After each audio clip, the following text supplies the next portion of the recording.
But I think we're at a more sophisticated place in our understanding about how the city's relationship with the union works. And that relationship is the fact that we have a long history of a failure of leadership of holding officers accountable. And the contract was never going to fix that for us. The solve for that is going to be our mayor and our chief stepping up and having the courage to actually demand the kind of behavior we want to see from our police force. And it's going to be recognized with historical raises. And when we all ran for city council, a lot of us were on the doors supporting a ballot amendment that was honest with the community, which said we wanted a new system of public safety that had police with other approaches to public safety, a both-and approach.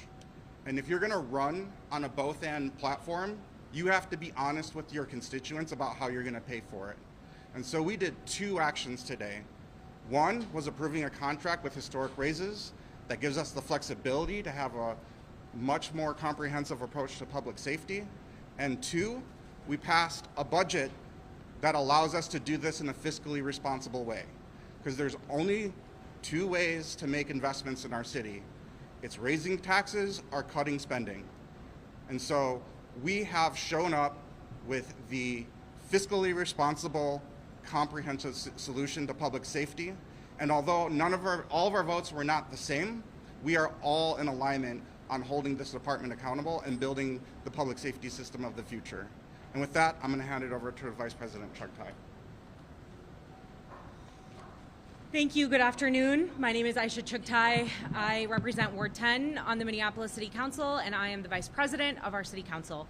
I'm here to talk to you today about the second part of what the Council President outlined. We approved a police federation contract with 22% in raises over its life. We need to figure out how to pay for it. The proposal we received from the administration and from Mayor Fry was going to cut comprehensive public safety programs in return for paying for the contract. It is pitting two important components of our public safety ecosystem against one another. That is not acceptable to this council, and that is not acceptable to the residents of Minneapolis and the safety services they deserve. As a result, we found a creative solution that uses different money to fund this contract. It uses money that right now is not allocated to any purpose. We are really excited that it was approved by the council and that we are meaningfully keeping our word to funding all of the different mechanisms of community safety in our city, whether that is honoring the contract with the Police Federation or honoring our commitment to residents to fund meaningful public safety alternatives. Thank you. I will now pass it to Councilmember Cashman. Well, thank you to our council leadership for their words today, and although the council does not agree on everything, the one thing that we do agree on is that public safety is our collective #1 priority, and we made that commitment real today for our residents by putting money where our mouth is. So not only did we fund the police contract, we also preserved comprehensive public safety funding, and we plan to use that funding to make sweeping community safety investments in every ward of the city in the coming months. Thank you. Good afternoon, everyone. I am Councilmember Robin Wansley. I represent Ward 2. I am also the chair of the Administration and Enterprise Oversight Committee. And the AO Committee is the place where we take up our city's labor contract, including the police contract. From May 2020, which Council President highlighted, I think was a significant turning point for all of us in making the decision to run for this position and to do so while championing a transformation of our public safety system, because that's what our residents asked. A part of that was our residents also asking us to use every tool in the toolbox to make good on the promises of that transformation of public safety and police reform, to make sure that we are centering our public safety system just beyond the model of policing that has not proven to be effective or equitable or just for majority of our residents. And we have the opportunity to make use of this contract to really build and make due on that promise, to advance transformation, to advance police accountability. And many of the positive changes that were incorporated in this contract that I think a number of us supported, from the staffing flexibility to the civilian investigators, all those things will expire in the next 18 months. And I could not support this contract on the basis of giving permanent raises for temporary gains. And then in the next coming months, we will be stuck negotiating these terms and conditions all over again.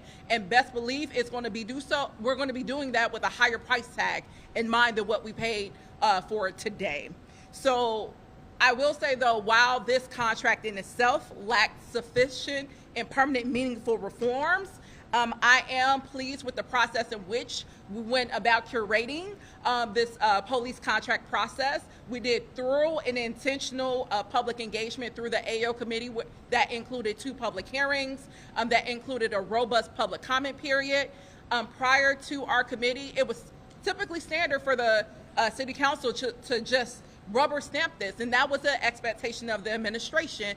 And Mayor Fry expected that of us this time around, and I'm glad my colleagues said no.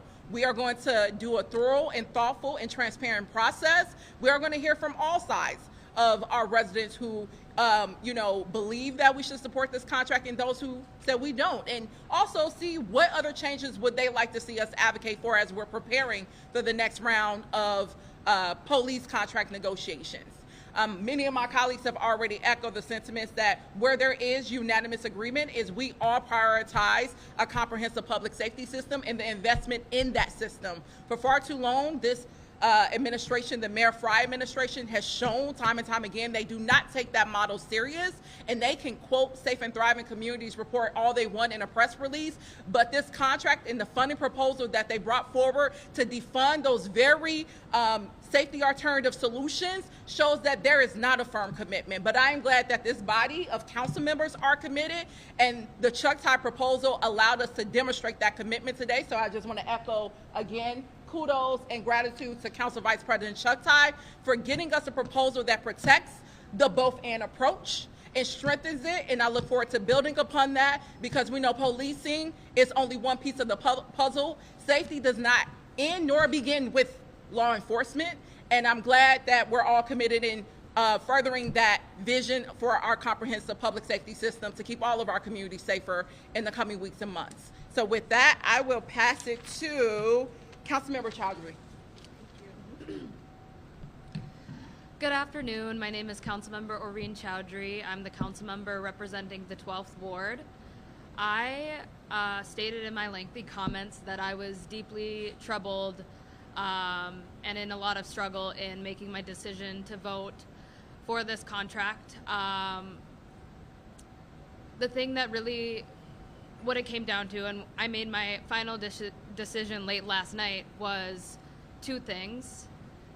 While the reforms are minimal in this contract, I believe that they were worth protecting, and I think we need to be honest with the citizens of Minneapolis. The truth about this contract is it was an unbalanced contract, and it wasn't a good contract for reform, right? We're looking at a bad contract for reform, in my view. It could have been a lot better, and the option was voting for a bad contract for reform or a worse contract for reform at the same price if it went to interest arbitration. And so my decision was really based in mitigating the downsides here, and I also made a commitment to the residents of Ward 12 that I would be working towards staffing when it came to the mandatory minimum. And it was very clear from the messages I received to constituents that this is a direction that they wanted me to head into. I will note now that we have done this, there's no excuses when it comes to reform. And we should all be deeply alarmed by the lack of reform that was moved here and now and within the police policy manual. And I personally want to be held accountable to moving that and making a plan with my fellow council members on how we can have oversight and really push. I drafted a letter alongside Councilmember Jason Chavez requesting time to meet with the mayor so we can address coaching and how it is used to hide discipline through the police conduct policy manual and drive that forward. I don't think that we need to wait for the consent decree to be implemented to do that. I don't think it can wait. If he wanted to today, he could work to write a policy within the manual and deliver on the asks of this council. I was happy to see that Chief O'Hara in his comments in an earlier press conference said, I think it's clear that coaching has been inappropriately used in the past and we should hold him accountable to that. As he said, hold management accountable, and we have a long road to go. There are no more excuses left, and for me, you better believe on this next police contract, in my ability to weigh in on it, there will be a lot more scrutiny, and I hope that we bring in the public, and I hope we have a serious conversation about public safety and comprehensive safety, and I'm excited that we aren't going to be defunding our very limited resources on non-police alternatives that we need on the ground to build out a comprehensive public safety system to fund this contract. And I think it's unconscionable that was put on the table to begin with. Thank you, and I'm really proud of my colleagues who spoke their conscience, the colleagues who voted no and the colleagues who voted yes. I think this is a really good representation of constituent voice and what we're grappling with here. And I think the struggle that many of us named and the complications. And tomorrow is a new day for us to really start charting forward a plan that we can be held accountable to when it comes to public safety and police accountability in the city of Minneapolis. Thank you. My name is Jeremiah Ellison, Ward 5, City Council. The contract can be really confusing in terms of what it does, right? In my experience, my years on the council, whatever problem you want to solve at any particular time, you can promise the contract can solve that, right? If you want more accountability, you tell people the contract can solve that. If you want better recruitment numbers, you tell people the contract can solve that. But in my experience, the contract doesn't resolve any of those things. What we're really voting on, what we're really trying to determine when we're looking at this contract is what kind of management authority do we have over our department? You know, more pointedly, what kind of management authority does the mayor and the chief have over the department? And while I commend our staff, they're starting from a place where a lot of management authority has been conceded over the decades. That's where they started from. And so I understand why they opted for temporary LOAs and MOAs in order to start to try to begin bridging that gap. I think the conclusion I came to was I'm not sure, right?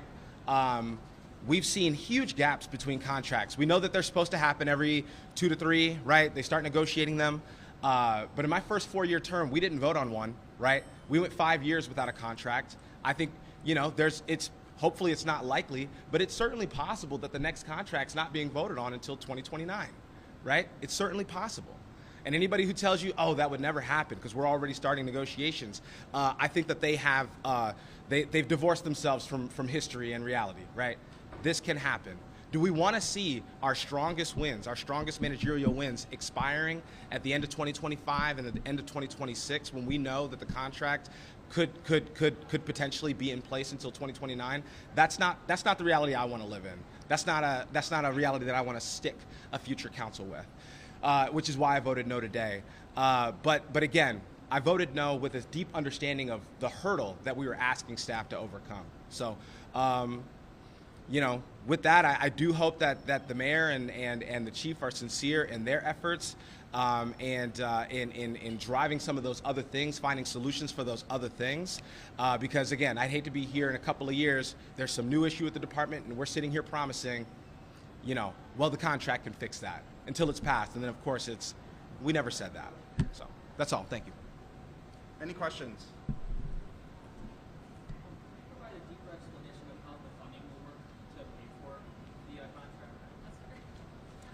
Yep.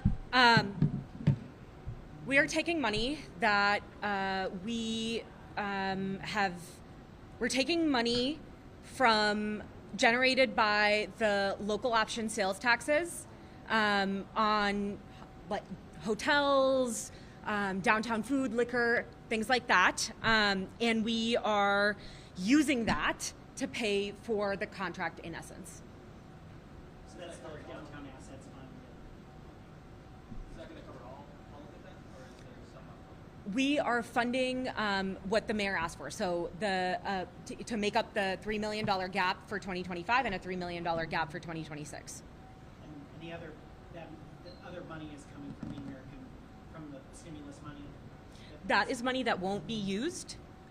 So there's a chunk of American Rescue Plan Act money from the police department that won't be used. So you see one allocation for that, and then the remaining American Rescue Plan Act money that is actually what will be used to pay for the contract while using Downtown Assets Fund to backfill.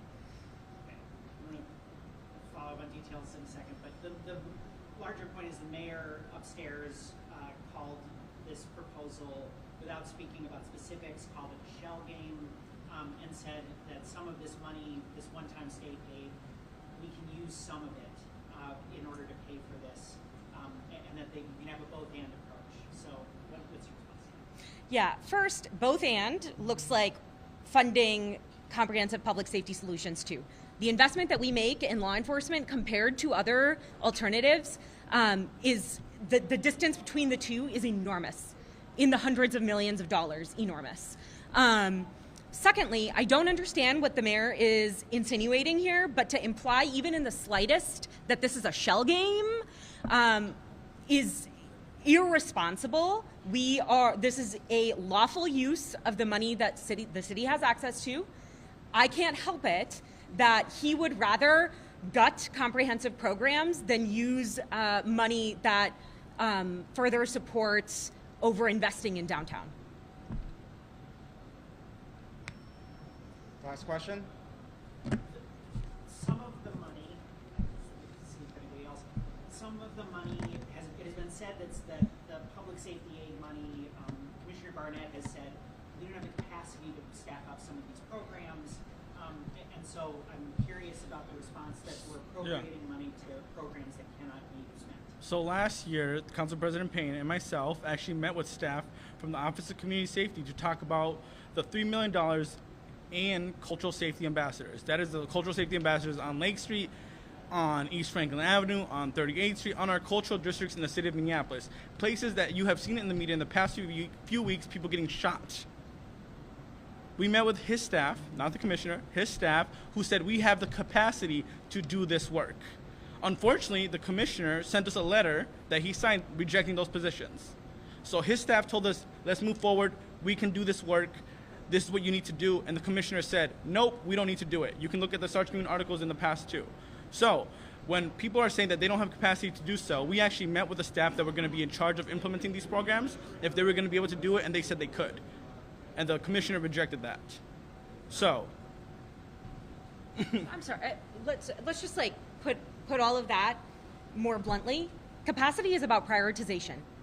Do people in North Minneapolis and South Minneapolis who are disproportionately harmed by violence right now deserve solutions, or do they not?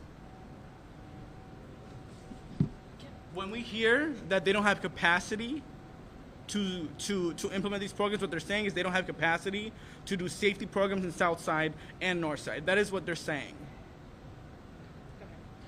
I'm just going to say, we should be concerned, and I encourage us to look at why we didn't hear that there was capacity issues until it was time to fund the police contract with this funding. And there were no conversations had with any council members that authored those programs, including myself, that there was an issue. We should be looking at why that was the case and not sooner. Thank you all. At the end of the day, what does this mean for the Minneapolis taxpayer? Are they going to see an increased tax bill? Well, the proposal that we passed has minimized the impact on our taxpayers. Yes. We've reduced the budget deficit by $6 million over the next 2 years. Doing nothing. Yep. We've reduced the budget deficit by $6 million over the next 2 years with this proposal. Thank you all. We have to go.